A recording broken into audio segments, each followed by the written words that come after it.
Apple has filed a patent for a keyboard without actual keys. So, how would this keyboard work, and how could it impact the tech giant and the tech sector as a whole? Joining us now to talk all about it is Conversocial CEO Josh March.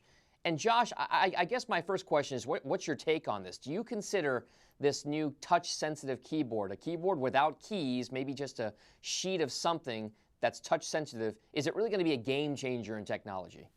I mean, I think it's a nice innovation. Everyone's got used to touch screens and interactive screens now on their iPads and their iPhones.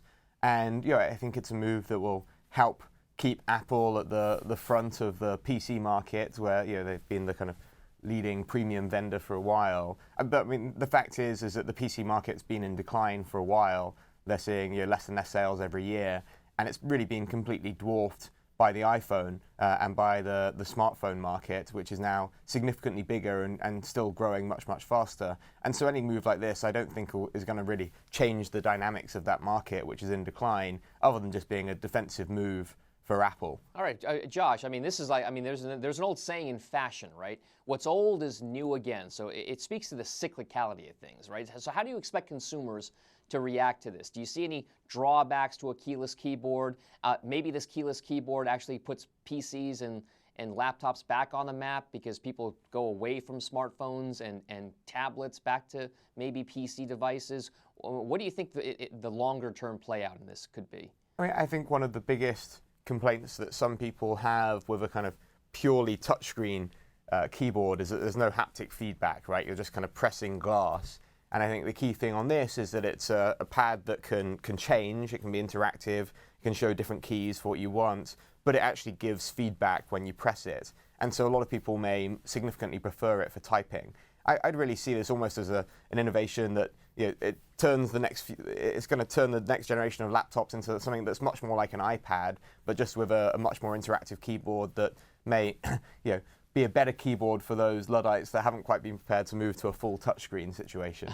Well, one of the things about touchscreens is you don't want to spill stuff on them, get crumbs or liquids in them, but they do kind of hold up. You can wipe them down. So is this keyboard one that can maybe protect Apple laptops from damage? And what do you think it means? I mean, would users actually buy fewer laptops because of the replacement cycle? And couldn't this actually be bad for Apple if it means they don't sell as many products because their products just last longer? Yeah, I mean, I think that people don't buy that many laptops already. They're on a kind of long replacement cycle.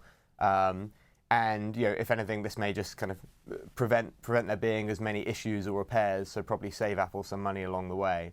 But I would reiterate that I see this really as a defense. I don't see this as something that's going to push Apple higher or laptop sales higher. I see it as something which is going to kind of converging the laptop and the mobile market even more as the technologies become more similar.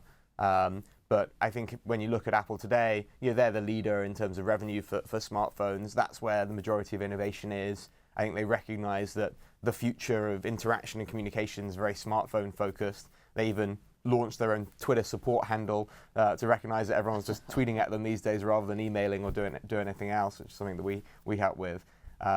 So I think it's a cool bit of functionality. It will improve the keyboard experience for laptops and be part of the next generation of PCs, but fundamentally won't make any big market impact. So an interesting concept, but more evolutionary rather than revolutionary. Josh, Exactly. Thank you so much for joining us. That's Josh March. He's the CEO of Conversocial. And thanks for joining us and watching. I'm Dominic Chu. Have a great day. Hey CNBC fans, thanks for checking out our YouTube channel. Here you're going to find videos packed with all of the information that you need to be smarter about your finances. You can subscribe by clicking right here and click on all the videos around me or the I right here to watch the latest from CNBC. Thanks for watching.